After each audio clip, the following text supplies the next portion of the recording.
बोल प्रेम से ओम श्री सदगुरु महर्षि मेरी परमहंस महाराज जी की जय। गुरुदेव का प्रवचन। भक्तों के बीच श्री रामकृष्ण परमहंस श्री महेंद्रनाथ गुप्त महाराज जी के वचनों में नर लीला का दर्शन और आस्वादन। शनिवार वैशाख कृष्ण द्वादशी 2 जून 1883 ईस्वी। श्री राम कृष्ण गाड़ी से आते रखाल मास्टर आदि भक्तों से कह रहे हैं, देखो उन पर प्रेम हो जाने पर पाप आदि सब भाग जाते, जैसे धूप से मैदान के तालाब का जल सूख जाता है। विषय की वासना तथा कामनी कंचन पर मोह रखने से कुछ नहीं होता। यदि विषया शक्ति रहे तो संन्यास लेने पर भी कुछ नहीं होता, जैसे थूक को फेंक कर फिर से चाट लेना। थोड़ी देर बाद गाड़ी में श्री राम कृष्ण फिर कह रहे हैं, ब्रह्म समाजी लोग साकार को नहीं मानते। हंसकर नरेंद्र कहता है, पुतलिका। फिर कहता है, वे अपनी काली मंदिर में जाते हैं। श्री राम कृष्ण बलराम के घर आए, वह एकाएक भावाविष्ट हो गए। संभव है देख रहे हैं ईश्वर ही जीव तथा जगत बने हुए हैं, ईश्वर ही मनुष्य बनकर घूम रहे हैं। जगमता से कह रहे हैं, माँ यह क्या दिखा रही हो, रुक जाओ, यह सब क्या दिखा रही हो। रखाल आदि के द्वार क्या क्या दिखा रही हो माँ, रूप आदि सब उड़ गया। अच्छा माँ, मनुष्य तो केवल ऊपर का ढांचा ही है ना, चेतन तुम्हारा ही है। माँ आजकल के ब्रह्म समाजी मीठा रस नहीं पाते, आंखें सूखी मुंह सूखा, प्रेम भक्ति ना होने से कुछ ना हुआ। माँ तुमसे कहा था एक व्यक्ति को साथी बना दो, मेरे जैसे किसी एक को, इसलिए रखाल को दिया है ना। अधर के मकान पर श्री हरि संकीर्तन में श्री राम कृष्ण का दर्शन करने के लिए अधर के बैठक खाने में अनेक भक्त तथा पड़ोसी आए हैं। सभी की इच्छा है कि श्री राम कृष्ण कुछ कहे। श्री राम कृष्ण कहते हैं, भक्तों के प्रति संसार और मुक्ति दोनों ही ईश्वर की इच्छा पर निर्भर है।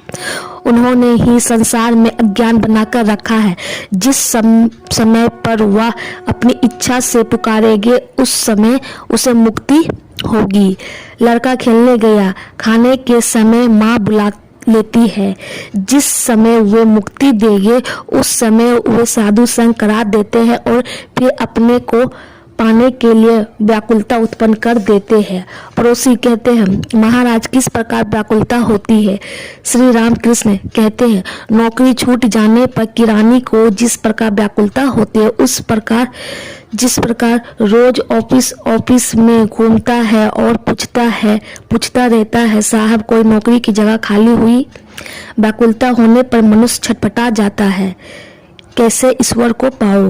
और यदि मूंछों पर हाथ फेरते हुए पैर पर पैर धर कर बैठे बैठे पान चबा रहे हैं, कोई चिंता नहीं, तो ऐसी स्थिति में ईश्वर की प्राप्ति नहीं होती है। पड़ोसी कहते हैं, साधु संग होने पर क्या व्याकुलता हो सकती है। श्री राम कृष्ण कहते हैं, हाँ हो सकती है, परंतु पाखंडियों को नहीं होती है।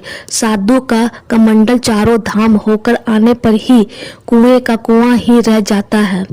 अब कीर्तन शुरू हुआ। गोस्वामी जी कलह संवाद गा रहे हैं। श्रीमती कह रही है, सखी प्राण जाता है, कृष्ण को ला दो। सखी कहती है, राधे कृष्ण रूपी मेघ बरसता ही था, परंतु तूने मान यानी प्रेम कोप रूपी आंधी से उस मेघ को उड़ा दिया। तू कृष्ण के सुख में सुखी नहीं तो मान क्यों करती है। श्रीमती कहती है, सखी मान तो मेरा नहीं है, जिसका मान है उसी के साथ चला गया है। ललिता श्रीमती की ओर से कुछ कह रही है। अब कीर्तन में गोस्वामी जी कह रहे हैं कि सखिया राधा कुंड के पास श्री कृष्ण की खोज करने लगी। उसके बाद यमुना तट पर श्री कृष्ण का दर्शन साथ में श्री दाम सुदामा मधुमंगल विंदा के पास श्री कृष्ण का वार्तालाप, श्री कृष्ण का योगी सा भेष, जटिला संवाद, राधा का भिक्षादान, राधा के हाथ को देखकर योगी द्वारा गन्ना तथा संकट की भविष्यवाणी, कात्यायनी की पूजा में जाने की तैयारी है। कीर्तन समाप्त हुआ। श्री रामकृष्ण भक्तों के साथ वार्तालाप कर रहे हैं। श्री रामकृष्ण कहते हैं, गोपियों ने कात्यायनी की पूजा की थी। सभी उस महामाया आधा शक्ति के अधीन है। अवतार आदि तक उस माया का आश्रय लेकर ही लीला करते हैं, इसलिए वे आधा शक्ति की पूजा करते हैं। देखो ना, राम सीता के लिए कितना रोए। पंचभूतों के फंदे में पड़कर ब्रह्म रोते हैं। हिरण्ययाक्ष का वध कर वराह अवतार कच्चे बच्चे लेकर रह रहे थे। आत्म विस्मृत होकर उन्हें स्तपान करा रहे थे। देवताओं के परामर्श करके शिव जी को भेज दिया। शिव जी ने त्रिशूल के आघात से वराह का शरीर विनष्ट कर दिया। तब वे सौधाम में पधारे। शिव जी ने पूछा था, तुम आत्म विस्मृत क्यों हो गए हो? इस पर उन्होंने कहा था, मैं बहुत अच्छा हूँ। अधर के मकान से होकर अब श्री राम कृष्ण राम के मकान पर जा रहे हैं। रामचंद्र दत्त के मकान पर। रामचंद्र गुरुदेव की कृपा लाभ लेकर ज्ञान पूर्वक संसार धर्म पालन करने की चेष्टा करते हैं। श्री रामकृष्ण देव मुक्त कंठ से राम बाबू की प्रशंसा करते हैं और कहते हैं, राम अपने मकान में भक्तों को स्थान देता है, कितनी सेवा करता है। उसका मकान भक्तों का एक अड्डा है। नित्य गोपाल, लाटू, तारक आदि एक प्रकार से रामचंद्र के घर के आदमी हो गए थे। इन्होंने उनके साथ बहुत दिनों एकत्र वापस किया था, यानी एक साथ रहा था। इसके सिवाय उनके मकान में प्रतिदिन नारायण की पूजा और सेवा होती थी। आज रामचंद्र के मकान में उत्सव है। श्री रामकृष्ण आएंगे आपके लिए। रामचंद्र ने श्रीमद् भागवत गीता का कथा का प्रबंध किया। छोटा सा आंगन है, परंतु उसी में कैसा सुंदर सजाया है। वेदी तैयार हुई है, उस पर कथक महोदय बैठे हैं। राजा हरिश्चंद्र की कथा हो रही है। इसी समय बलराम और अधर के मकान से होकर श्री राम कृष्ण यहाँ आ पहुँचे। रामचंद्र ने आगे बढ़कर उनकी चरण रज को मस्तक पर धारण किया और वेदी के सन्मुख उनके लिए निर्दिष्ट आसन पर उन्हें लाकर बिठाया। चारों ओर भक्त और पास ही मास्टर बैठे हैं। राजा हरिश्चंद्र की कथा होने लगी। विश्वामित्र बोले, महाराज, तुमने मुझे ससागर पृथ्वी दान कर दी है, इसलिए अब इसके भीतर तुम्हारा स्थान नहीं है, किंतु तुम काशी धाम में रह सकते हो। वहाँ महादेव का स्थान है। चलो, तुम्हें और तुम्हारी सधर्मिणी सेव्या और तुम्हारे पुत्र को वहाँ पहुँचा दूँ। वहीं पर जाकर तुम प्रबंध करके मुझे दक्षिणा दे देना। यह कहकर राजा को अपने साथ ले विश्वामित्र काशी धाम की ओर चल पड़े। काशी में आकर उन लोगों ने विश्वेश्वर दर्शन की बात होते ही श्री रामकृष्ण एकदम भावाविष्ट हो स्पष्ट रूप से शिव शिव उच्चारण कर रहे हैं। कथक महोदय कथा कहते गए। राजा हरिश्चंद्र दक्षिणा नहीं दे पाए, इसलिए उन्होंने रानी सेव्या को बेच दिया। पुत्र रोहिता सौ भी सेव्या के साथ चला गया। कथक महोदय ने सेव्या के ब्रह्म मलिक के यहाँ रोहिता शव के फूल तोड़ने और उसे सांप के द्वारा काटे जाने की कथा कही। उन अंधकारा क्षरण काल रात्रि में संतान की मृत्यु हो गई। उसका अंतिम संस्कार करने के लिए कोई नहीं था। गृह स्वामी वृद्ध ब्राह्मण शैया त्याग कर नहीं उठे। पुत्र के शव को गोद में लिए सेव्या अकेली ही शमशान की ओर चल पड़ी। बीच बीच में बादल गरज रहे थे और बिजली कड़क रही थी। एक बार घोर अंधकार को चीरती हुई बिजली चमक दिखाई जाती थी। भयभीत शोकाकुल सेव्या रोती हुई चली जा रही है। पत्नी और पुत्र को बेचने पर भी दक्षिणा की राशि पूरी ना होने पाई, इसलिए हरिश्चंद्र ने स्वयं को एक चंडाल के हाथों बेच डाला था। वे शमशान के चंडाल बने बैठे हैं। कर वसूल पर ही अग्नि संस्कार करने देंगे। कितने ही शव जल रहे हैं, कितने जलकर भस्मीभूत हो गए हैं। घोर अंधेरी रात है और शमशान भयावान दिखाई दे रहा है। सेव्या उस स्थान पर आकर विलाप करने लगी। उस करुण कंदन को सुनकर ऐसा कौन है जो व्याकुल ना हो, जिसका हृदय विदीर्ण ना हो। सभी श्रोतागण रो पड़े। श्री राम कृष्ण क्या कर रहे हैं? वे स्थिर होकर कथा सुन रहे हैं, व्याकुल स्थिर।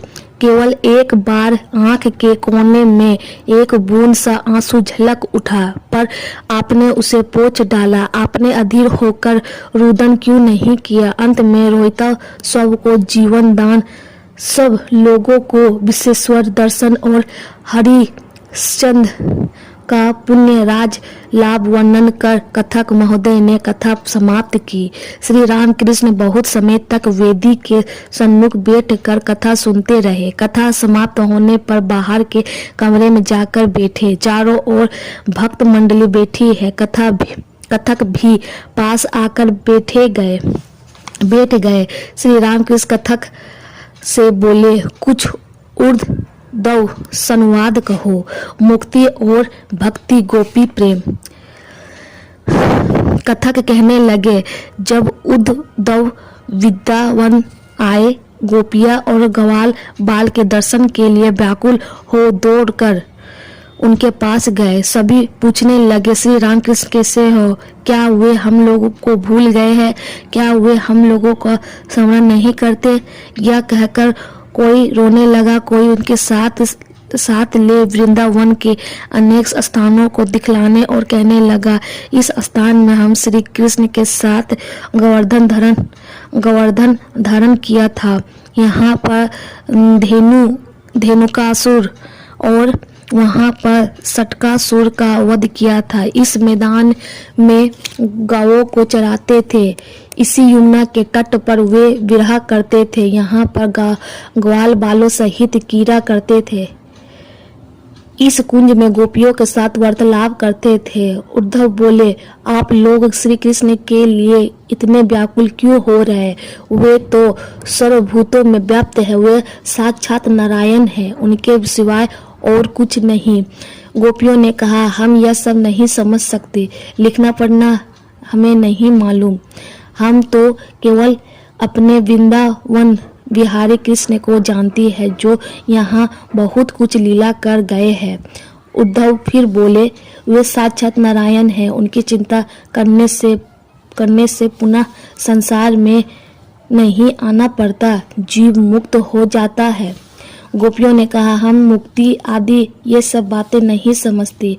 हम तो अपने प्राण वल्लभ कृष्ण को देखना चाहते हैं। श्री रामकृष्ण देव यह सब ध्यान से सुनते रहे और भाव में मगन हो बोले, गोपियों का कहना यह सत्य है। यह कहकर वे अपने मधुर कंठन से गाने लगे। गाने का आश्रय यह है, मैं मुक्ति देने में कतार नहीं होता, पर शुद्धा भक्ति देने में कतार होता हूँ। जो शुद्धा भक्ति प्राप्त कर लेता है वे सबसे आगे है। वे पूज्य होकर त्रिलोक जय होते हैं। सुनो चंद्रावली, भक्ति की बात करता हूँ। मुक्ति तो मिलती है, पर भक्ति कहाँ मिलती? भक्ति के कारण मैं पताल में बलि राजा द्वारपाल होकर रहता हूँ। शुद्ध भक्ति एक वृंदावन में है, जिसे गोपियों के सिवाय दूसरा कोई नहीं जानता। भक्ति के कारण मैं नंद के भवन में उन्हें पिता जानकर उनके जूते सिर पर ले चलता हूँ। श्री रामकृष्ण कथक के प्रति गोपियों की भक्ति थी। प्रेमा भक्ति अव्यवचान्य व्यक्ति, निष्ठान भक्ति। व्यवचान्य भक्ति किसे कहते हैं जानते हो? ज्ञान मिश्रित भक्ति, जैसे कृष्ण ही सब हुए हैं, वे ही पर ब्रह्म है, वे ही राम है, वे ही शिव है, वे ही शक्ति है। पर प्रेमा भक्ति में उस ज्ञान का संयोग नहीं है। द्वारका में आकर हनुमान ने कहा सीता राम के दर्शन करूंगा। भगवान रुक्मणी से बोले तुम सीता बनकर बैठो, अन्यथा हनुमान से रक्षा नहीं है। पांडवों ने जब राजसूज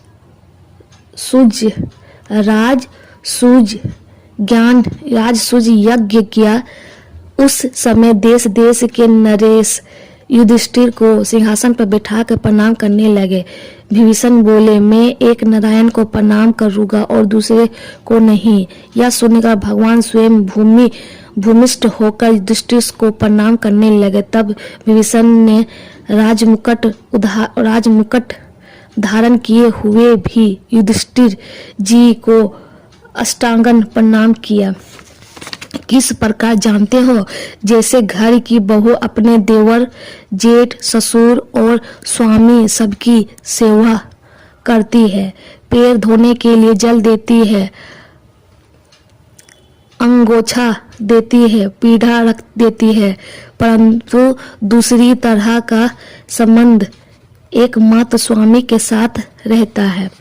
इसी प्रकार प्रेमा भक्ति में दो चीजें हैं, अनहता और ममता। यशोदा सोचती थी गोपाल को मैं ना देखूंगी तो और कौन देखेगा, मेरे देखभाल ना करने पर उसे रोग व्याधि हो सकती है। यशोदा नहीं जानती थी कि कृष्ण स्वयं भगवान है और ममता मेरा कृष्ण, मेरा गोपाल। उद्धव बोले माँ तुम्हारे कृष्ण साक्षात नारायण है, वे संसार की चिंतामणि है, वे सामान्य वस्तु नहीं है। यशोदा कहने लगी अरे तुम्हारे चिंतामणि कौन? मेरा गोपाल कैसा है? मैं पूछती हूँ, चिंतामणि नहीं, मेरा गोपाल। गोपियों की निष्ठा कैसी थी? मथुरा में द्वारपाल से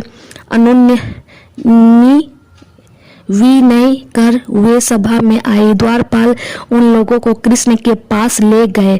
कृष्ण को देख गोपियां मुख नीचा कर परस्पर कहने लगी यह पगड़ी बांधे राजसी वेश में कौन है? इसके साथ वार्तालाप कर क्या अंत में हम द्वारका चरनी बनेगी? हमारे मोहन मोर मुकुट पीतांबर धारी प्राण वल्लभ कहाँ है? देखते हो इन लोगों की निष्ठा कैसी है। वृंदावन का भाव ही दूसरा है। सुना है द्वारका की तरफ और पारसखा श्री कृष्ण की पूजा करते हैं, वे राधा को नहीं चाहते। भक्त कहते हैं कौन श्रेष्ठ है, ज्ञान मिश्रित भक्ति या प्रेमा भक्ति? श्री कृष्ण कहते हैं ईश्वर के प्रति एकांत अनुराग हुए बिना प्रेमा भक्ति का उदय नहीं होता। और ममत्व ज्ञान अर्थात भगवान मेरे अपने हैं या ज्ञान। 3 मित्र जंगल में जा रहे थे, सहसा एक बाघ सामने आ खड़ा हुआ।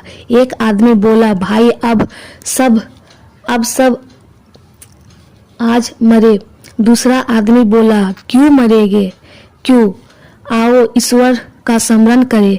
तीसरा आदमी बोला नहीं, ईश्वर को कष्ट देकर क्या होगा, आओ इसी पेड़ पर चढ़ कर बैठे। जिस आदमी ने कहा हम लोग मरे, वह नहीं जानता कि ईश्वर रक्षा करने वाला है। जिसने कहा आओ ईश्वर का स्मरण करते, वह ज्ञानी था, वह जानता था कि ईश्वर सृष्टि स्थिति प्रलय के मूल के कारण है।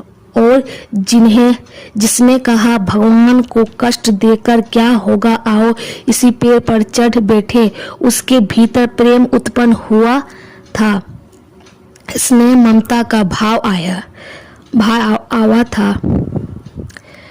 भाव आया था। तो प्रेम का स्वभाव ही यह है कि प्रेमी अपने को बड़ा समझता है और प्रेमास्पद को छोटा। वह देखता है कहीं उसे कोई कष्ट ना हो। उसकी यही इच्छा होती है कि जिससे प्रेम करे उसके पैर में एक कांटा भी ना चुभे।